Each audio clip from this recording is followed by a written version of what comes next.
Hello friends, and welcome back to my channel. I'm super excited because today I'm going to share one of my most favorite stamping techniques with you. I guess it's a coloring technique, and it's called paper piecing. So some of you may do this already. It may be brand new to some of you, but I'm really excited to do some paper piecing with you. So the stamp set that we're going to use is one of the brand new ones that's in our March-April idea book that debuted on March 1st. What I love about this stamp set is it comes with a thin cut. So if you have a die cut machine, you can get the thin cut, and I'm all about the thin cuts.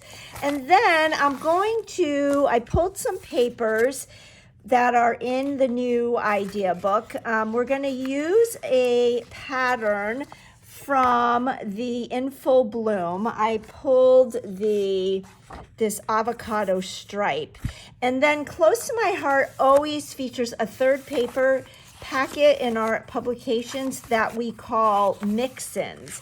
And they create a paper collection that can be mixed with both of the featured collections in each idea book. So this is the mix-ins for the March-April idea book. And I have to say the mix-ins collections are always my favorite. And they're like magical because they go with both featured collections, which are always like so opposite each other. So the other papers that I pulled in were this yellow gingham and then the Lagoon polka dot. So I'll just show you really quickly some of the patterns from this mix-in. So we've got this Lagoon polka dot, and on the back is X's and O's in Lagoon. Super fun zip strip.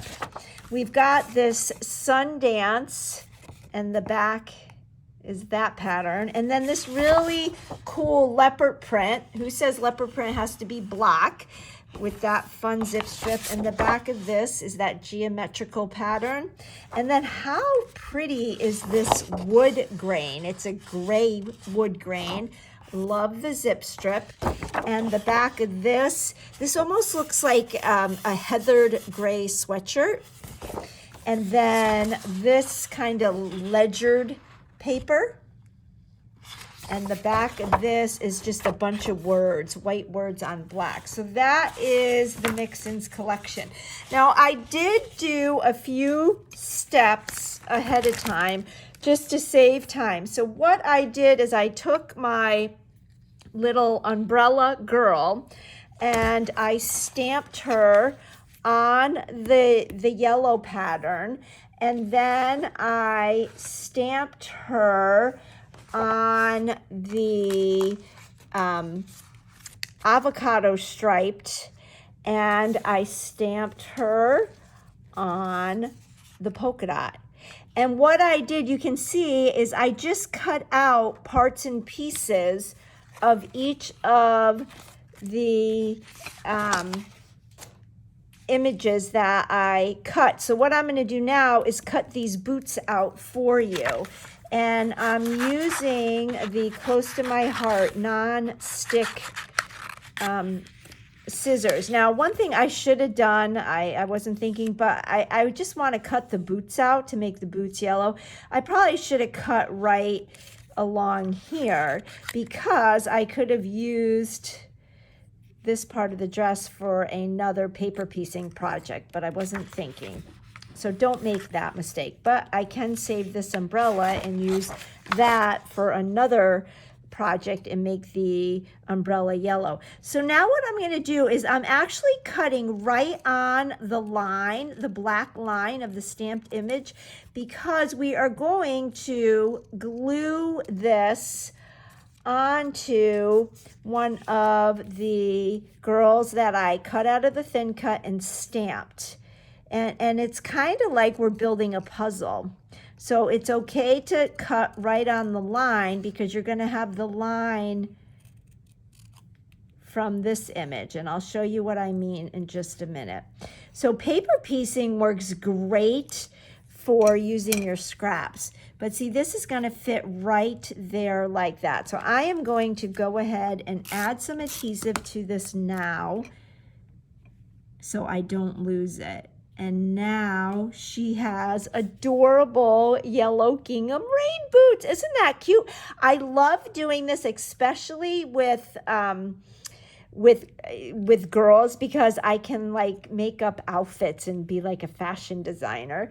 So the other thing we'll do is we will cut out the umbrella. So I want the umbrella to be this pattern. And you can use pattern paper, you can use cardstock. Like right now, close to my heart has that wonderful cardstock carnival going on. So that would be great I could totally see this girl done up with all primary colors. I did stamp and cut out a whole bunch. So I'm looking forward to doing all different designs. But you can see here, I am moving my paper and not my scissors. I'm leaving my scissors in one spot, and I move my paper around, and that just helps to get a nice, even cut. And, you know, some people say, oh my gosh, that took you forever. It really does not take long at all. So we're going to go ahead and put the umbrella on. So she has a nice avocado striped umbrella. And then, like I said, I stamped her on the polka dot, and I already cut her dress out the way I wanted it. So I'm just using my favorite close to my heart adhesive, and we will add this.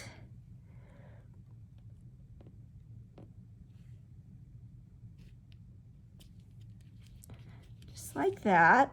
And then I have my other teeny tiny little pieces because her dress is kind of two-toned.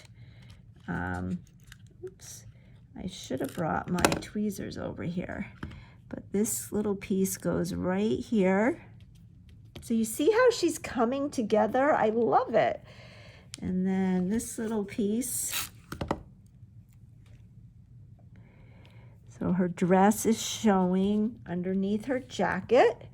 And then I cut the two little pieces for her belt. Put a little glue here. And this piece goes right here like this. And this piece goes like here like this. So now we have her belt, we have the cuff of her sleeve, and her belt little strap comes down, and her dress is coming, showing underneath her cute little polka dot rain coat. And then I pulled in some of my tri-blend markers. This is the Fair Skin blend, but of course you can color in the skin any color you want.